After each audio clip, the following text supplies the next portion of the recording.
你怎么掉水里去了？别再往水里爬了，晾一晾。挖着好东西了吗？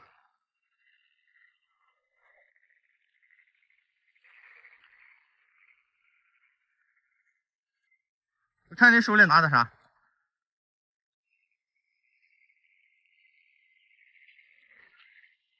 老瓷片子，明代，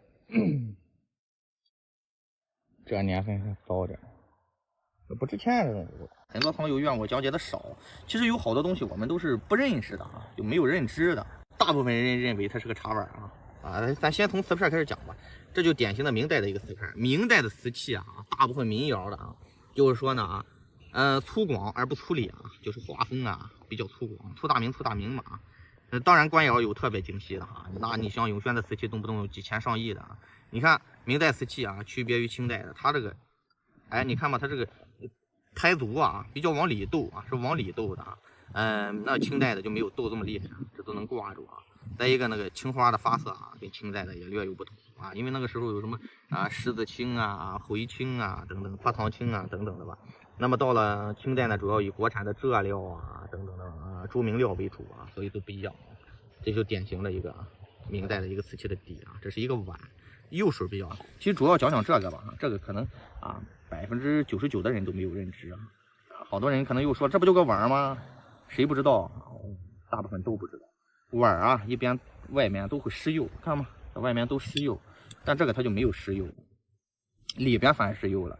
不管做什么，一定有它的道理啊。你看这个外边没有施釉的话，它是增加摩擦力的；里边施釉了是减少摩擦力的。作为老藏家、资深藏家，很多都不知道的。如果你知道了，那这绝对可以是一个能够装一下叉了啊。给大家讲一下，看吗？我刚才说了，外面啊不施釉增加摩擦力，一定是固定到某个地方；里边施釉是减少摩擦力，看见了吗？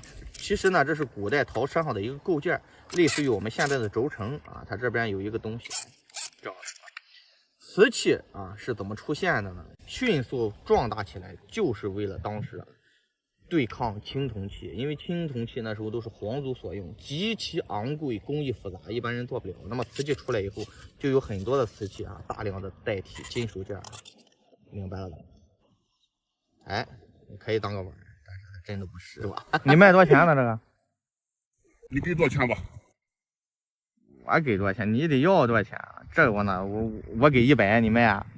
那你不诚信的，15000。先留着吧，我也没带算钱，那我留着也没多大用。清朝的遗址，然后就会冲出很多东西，特别一下暴雨的时候就会冲出很多东西。跟岁月晃晃悠悠，不紧不慢拉着我走。孤独把我骗到路口，胁迫着我。哎呦吼！对，俺这都笨啊，没出什么，这都想不到。是有时候抓不过来是吧？啊。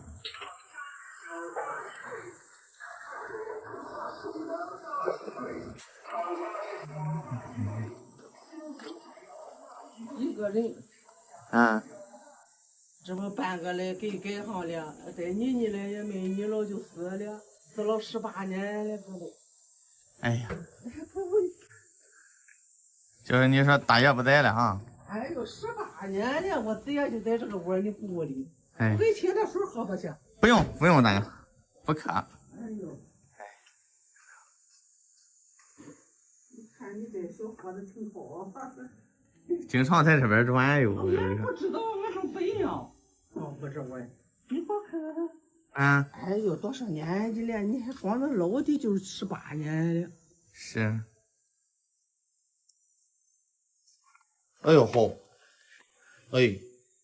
多少年了，我就留着，哎，恐怕得搬家搬。上这个明扔的行吧？哎，上这个。啊，明过呀。哎呀，我恐怕得丢了，就能搬。坐下，你坐下咱俩。我不坐。你坐咱。你坐谁？咱俩你坐，没事，我蹲着就行，我蹲着就行。不。哎，咱俩我没事，俺年轻，咋呀？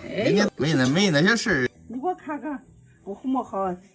那个红啊，我这个不容易啊！我这是多少年的，我钻这防震防震木了。你都说这个人员值1000多呢，挺好门上的老古董。哎呀，我多少年的那钻着，我得木了，这防震防那的那。当年我跟你说，这个苦平1两的，可不是1000多。不是1000多。这个苦平1两的，能值500-600万。但是俺不懂的，俺光钻了，这知不道。哎呦，对呀，但这个不是那种，这就是说前些年仿的，它不老啊，不是那时候光绪时候的，就后期仿的，它不是老的。不是老的。哎，这个可能这是前些年的仿的，还不是。是吗？俺也不知道啊。你反正你这里看着红么吧？嗯。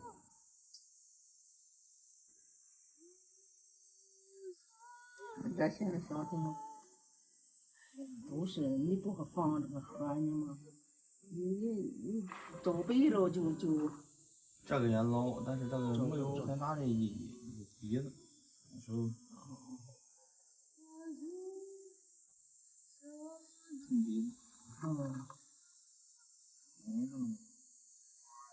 你这是专门收这个的。哦，我看你俩挺红我的。是。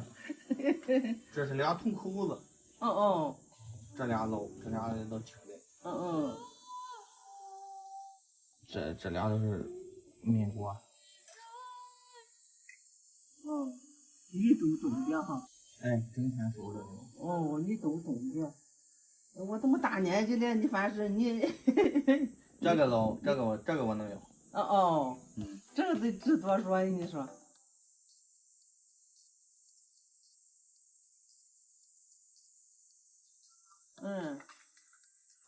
要是拿着那啥不当么，10大爷碗和哎呦。这是牛角，这个我能给200。200一个。一个200啊？一个200。哦。不是一共给200。一共？不。一个。一个。哎。一个200的。这是和田玉。忒少嘛？我等多少年了，这不有70年70多年了，你得给我加上100盒也行。我可怜我这老妈妈呢，我自己。我都看看有毛病吗？看你这人都挺善心的，挺好脾气，挺跟我的。你别看这个哈，这种清代的。哦。你这里那时候就是装饰的活。都忍的，你这人。我看一共几个哈？6。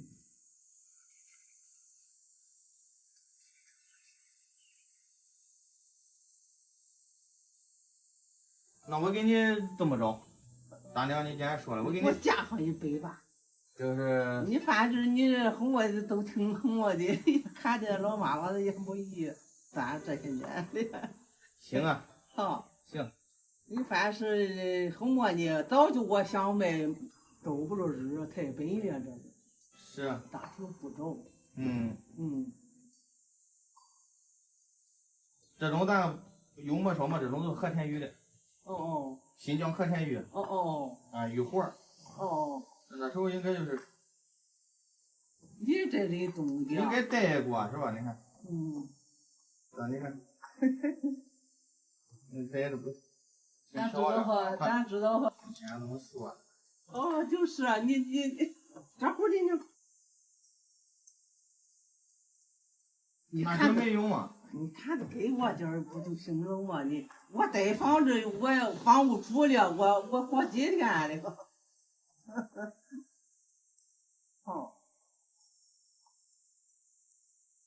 我活不几天了。我看着你这孩子也都挺好，你说。你看我给你拿着，我给你点。哎呦，我识数啊！你看着我。4、5、6、7、8、9、10、11、12、13。不6个嘛？你看是吧？嗯。我这不拿一个？啊，这不是6 5个，36是18吧？ 36。1800一共。1800。你看这会儿的你得给我。这个我要了没用啊？哎，还没用呢，怎么也有用？反正见点儿你也有用，你也销出去了啊！我这么大年纪，我也销不出去，你看着。我留着咋的？我这留着真没用啊！这些。行啊，这都说这会儿的挺值钱呀。我说这会儿的也挺红啊，挺纸膜啊。我听他这一说，你不。我知道，但是他不捞啊。捞的话500-600万。你看么子给我点儿。那些我不要，就这些我不要，我刚要这几个玉环子，那些我不要。不是你这会儿的我不要啊。听我说，你没听明白。你给我哄我这点儿和我。这200啊，我单独给你的，你到时候买点东西，这200单独。可好了，这。那些我也不要，因为我要了，他们说我老人不都走了，我真没用。可不是骗人的孩子，可好了，这孩子，你说我怎么好你说。祝你会大钱。谢谢大娘，谢谢大娘。这个我就不拿了，到时候留着，因为我要了没有用啊。我说你拿。反正不，咱我要了没有用啊。我也没用。不是，你留着同志。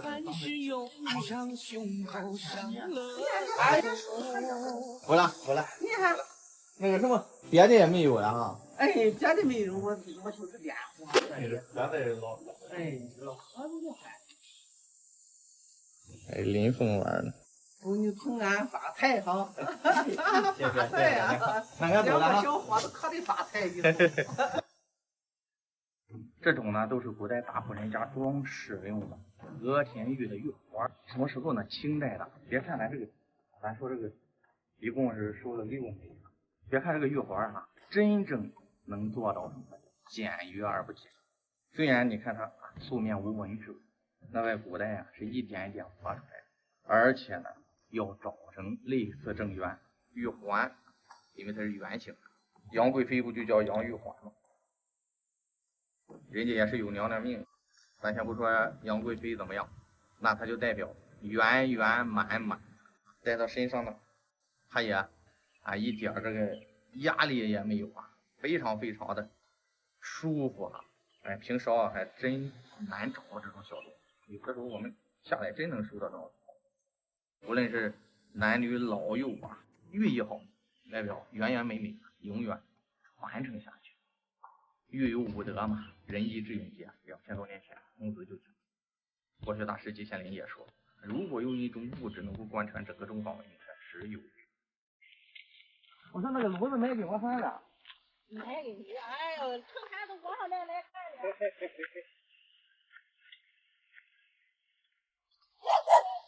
来火鸡腿的，来火鸡腿的，俺烧了这个酱俺不卖。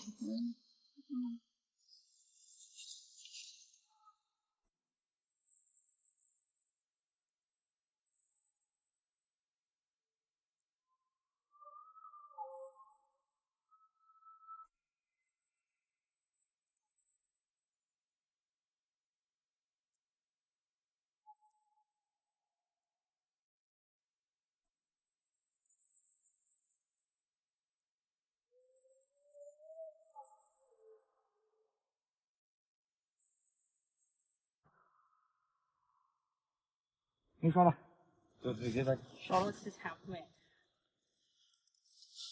要了，咱可说好了哈，不能反手价。你看我要这个价占地了。啥嘛占地了？不是那个事儿。那天那我也没拿钱，唧唧火火的。你看我这越痛快了，越是要了。你有时候越行了行了，咱话说出去了，咱不能再说回来的啊，是吧？这好。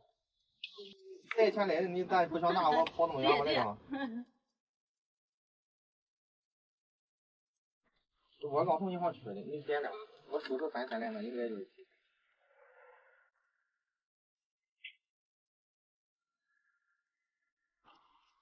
一看就是管钱的，钱的多溜。哎，那天我搁那男的是你对象是吧？嗯。哦，我说呀，咱可说好了哈，你别到时候再问我我。哎，你放心吧，这要是咱都钱货两清，是吧？对呀，那天可能他不到家，怎么着？哎，来了。钱货两清，哎。不卖。俺说从我一没了就我这进房子，有年龄的都有年龄也越来越大了，让在这年轻的时候你也没用，是吧？留着也没用。行，好嘞好嘞，那俺走了。好嘞，哎。再见。哎，再见，慢走哈。哎。这就是大名鼎鼎的宣德凤耳三足驴，那么这种的叫凤眼或者凤耳，还有一种呢是栗子冲天耳的那种，还有一种呢叫虎耳。但所有的这种呢都可以称为桥耳，因为它跟一个桥一样，是对于这种耳朵的一类耳朵的统称。那这个咱们称为凤耳。明代大收藏家项元汴就曾经说过这是唯一流着皇家血脉的古董艺术品。为什么呢？因为这是宣德皇帝在宣德年间创造的炉形。那么我们指的宣德炉，现在广义上讲，并不是说只有宣德年间的才叫宣德炉，所有的带大明宣德年制款式的都可以称为宣德炉。那么再更加广义的，就是说这一类形状的都可以叫做宣德炉。那么在《宣和博古图录》和《考古图》中都有类似的记载。项元汴曾经说过，宣炉之妙在于其色，金光内含，淡淡木木，说遇冰消之尘，彻夜晶莹映澈，迥非他物可以比方也。就这么美，这就是大明宣。那么古人四雅里曾经讲过，焚香品茗，插花挂画，焚一炷香，品一壶茗，身在茅庐而无需跋涉双足之劳而心驰千里。那么这就是宣炉之美，美在皮壳，美在形制，美在它的沾沾木木，美在它的三足鼎立，美在它的凤耳的这制式，特别具有一种稳重的感受，是唯一一个将文人的情节、皇家的贵气，还有人们的信仰结合于一身的古董艺术品。那这什么时期呢？清中期的大明宣德年制6字块三足凤耳宣德炉，看内藏的这种干燥，所谓玉毫金粒之色，隐于肌肤之间，这都是有记载的，可以说是标准器。你看它的重心是下移的，出口3个带足，2个凤耳。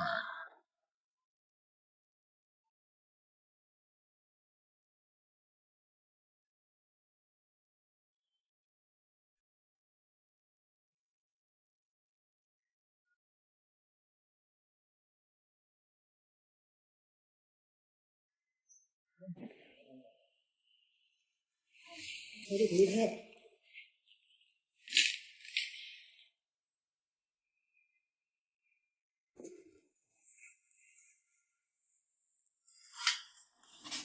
不少了这东西。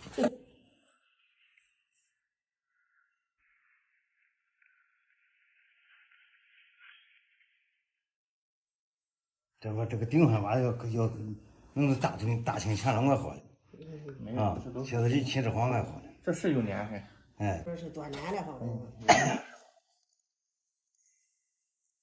这个玩意儿也有年限的。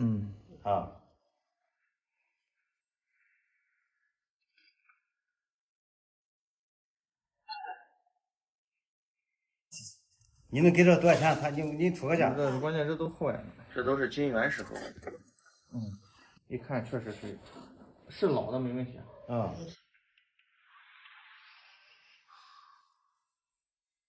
这个玩意儿，这种罐子就没有一个全换的。没有全换的。对，你说一套嘛，一套嘛。不是这种，那时候就这样都是别鼓鼓的。那时候还有个说法呢，这种学名叫韩品，但我们本地这种都叫陈耳金罐。你看看，你要是人家大子要和你大爷出个多少钱给他，我这。我想他先给多少钱给你。先给这。哎，这也白大了。这一大冲。这个一个大虫，年数长的，年数长的，就裂了个大纹。哦，知道。都两回要3万，3万了，受不了。这俩罐子太普啊，这个还行，你看哈，这是4期梅瓶，这坏了啊。行，那留着吧，咱走了。你看吧，这民间呀是真有好东西，但是有的时候呢，老百姓有时候也不知道路费啊。你像那个碗的话，就挺漂亮，还是有条虫，只是要3万块钱，这是哪个？有很多时候是我们收到什么或者遇到什么是我们决定不了的啊，有的时候是失落，有的时候是惊喜。万万没想到，小哥文化小馆第1位客人竟是白老师。来了，这不能叫小哥了，这要收藏大哥啊！啊，显然还没知道。哎呀，绿箭平台陶瓷类最受欢迎分量。哎呀，咱老欠你。哎，啊，是专业。哎呀，你不能起错呀，从上往前面长还可以。专家就是专家，为什么？对，他也挺有像嘛。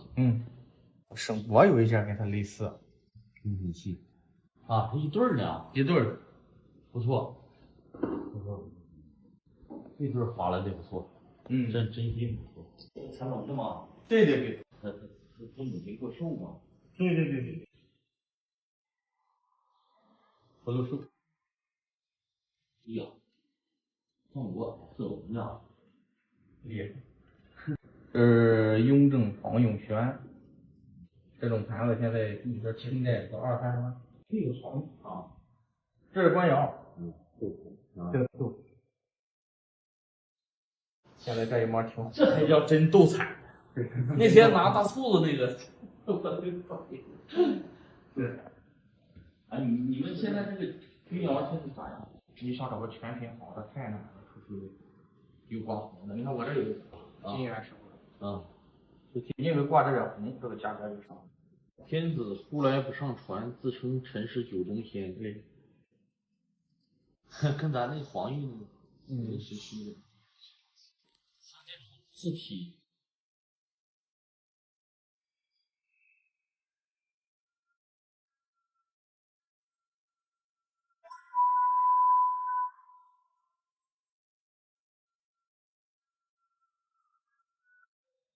万没想到的是啊，今天白海波白老师啊能够莅临我的文化小馆，非常荣幸啊！我没有想到啊，我的第1位客人就是这个咖位的。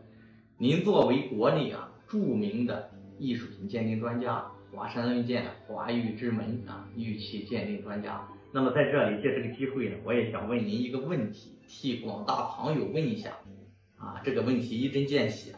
什么呢？就是说，如何能成为玉器鉴定高手？每个专家和每个专家的成长之路不同，那么呢，殊途同归，都想成为鉴定高手。希望您呀，咱们集思广益，也跟大家分享一下。这样，结合我的个人的成长给你简单分享。第一呢，就是多看馆藏，多看标本实物，但是前提你要知道馆藏你该看什么，你要注意的哪些的点。如果你仅仅是对着它看，我相信你看30年也没有用，因为你没有进入到那个体系当中。如何进入呢？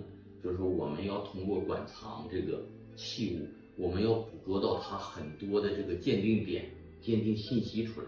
第二个呢，就是看这个所谓的多看标本，多看真品，你也得多看仿品，尤其是现在的仿制工艺，你要通过强化认知啊，现在有这个表面上有没有什么新的工艺信息在里面，哪个点仿得好，哪个点仿得不好，你通过这样的不断的去对比，你才能够提高自己的这种鉴定能力。第三呢，就是最好的老师是手里的标本。如果你永远不下水，就是如果你想练游泳，你请孙杨来奥运冠军来给你当教练，你永远不下水，你也学不会。理论认知你需要去体验理论认知，验证理论认知，实践。对，这个过程是你逃不过去的。我身边在鉴定的过程当中，理论知识甚至比我都丰富，我都说不过他。但是他这种理论没有这种实践的经验作为辅助，空中楼。感谢啊，再来互相交流学习啊，以后到济南您来找我。好，很高兴。您从哪边过来的？不远，张老师，我就是在济南的。老乡，我觉着我听着也不远。张老师，我觉着我这个炉子就是真的。你怎么觉得就是真的？我爷爷那个时候就有。也许你爷爷那时候从大街上买的了。那倒不可能，大这就有，绝对是真的。那个时候祖上据说是个金石。咱鉴定一件东西啊，不听故事，是看东西啊。我不管，就是说您爷爷那时候或者您祖上是干什么的，就是您得找我鉴定啊。就说万一是假的，您心里能接受？你放心，能接受。我说万一是假的呢？不可能，绝对是真的。那您知道绝对是真的呢，你还来找我鉴定干啥？是这样的，我朋友想要，他是你粉丝，说是您看过以后再要。我这正好也录着视频吧，拿回去让他看看。张老师，这个炉子一定是真的，在我家已经很多年了。咱不听那个哈，我基本上大体也看明白了哈。那我给您一个结果啊，如果是万一是假的啊，或者是任何结果，心里啊不舒服或者接受不了，我宁愿就说咱不去做这个鉴定，能接受吗？能接受。经我鉴定，恭喜，真的。这吓死我！有时候我们鉴定一件东西很什么，其实啊，您来了啊，如果是假的，我可能就不说了。我说这东西挺好，你留着吧。你说你好好留着这东西什么吧，他可能真当好东西了，我还不能不说。所以说这个点很矛盾，你知道吗？张老师，你看一下，是那个明代宣德。宣德炉啊，从宣德创烧以来，那时候是暹罗国进贡的封魔铜，就这么那几千个，所以呢，它成为名品了。后世一直有仿制，这个到不了宣德啊。如果这个真是宣德的，价值几百万上千万。这个炉子是什么时候？清代大约雍正时期。你怎么知道是雍正呢？这个其实马未都马老曾经讲过啊，我跟你大体也讲过，说历史没有真相，只残存一个道理。就说我们对于没有载入史册的、没有确切文字记载的，这是一个大体的估计。那怎么去估计呢？包浆、皮壳、形制、形状、线条、铜质、铸造工艺啊、款式、磨损的痕迹，缺一不可。那么综合来看呢，这差不多就是一个雍正左右的。为什么说啊确定的这么细致呢？这里边是有个说法的。一般清早期的炉子呢，重心你看嘛，重心都比较靠下，而且呢，这个在故宫里有一个同款，这个重耳炉几乎跟它一模一样，包浆还没有它好啊。一些赞刻大清雍正年制，因为那个时候有写本朝款的，有写宣德的款的。第一呢，形状符合雍正时期的形状；第二呢，手头相对轻薄精炼，是因为雍正时候那时候禁铜。在《清史录》里有记载，雍正4年，雍正下了一道圣旨的禁铜令，说什么呢？说黄铜器皿除3品以上官员准用，民间乐器、天平、砝码等子及5斤以下原境不禁外，其余各文武官员军民所有黄铜器皿3年以内悉交官领价，收藏私造者按例治罪。那么雍正那个时候呢，极度的缺铜，你想想那时候有多珍贵吧？所以说这个东西级别啊非常非常高啊，真不错哈。你看，经过就是几百年来，这个都成咱说的是例子壳。所谓啊玉毫金缕之色，说的就是这熟分了，太熟分了。我们鉴定一个炉子的真假，第一就是这个包浆，这种包浆就很难做出来，它并不是均匀一致的，它是有过渡的。再一个，咱说这个铜质很熟分。再一个，你看这个底下这个磨损非常非常自然，款式啊铿锵有力，这就是特别符合雍正时期那种特点。雍正那个时候审美很高哈，精致干练厚重，你再一个哈，你看这汤内哈，咱说的，它的包浆和锈蚀特别的干净，所以说这是非常难得的一个炉子。你卖给你那个朋友多少钱？这个挺漂亮，挺漂亮，真的挺漂亮。我也很喜欢这个炉子，说实话，我不夺人所好的。如果说他要是说，你讲的太专业了。以前也有讲过的，你有听过什么炉子系专家就是术业有专攻啊。这方面讲了，感觉到时候有点考虑。行，不错的炉子，您再包好。我是收藏小哥，喜欢收藏，喜欢收藏背后的故事，请关注我，多点赞。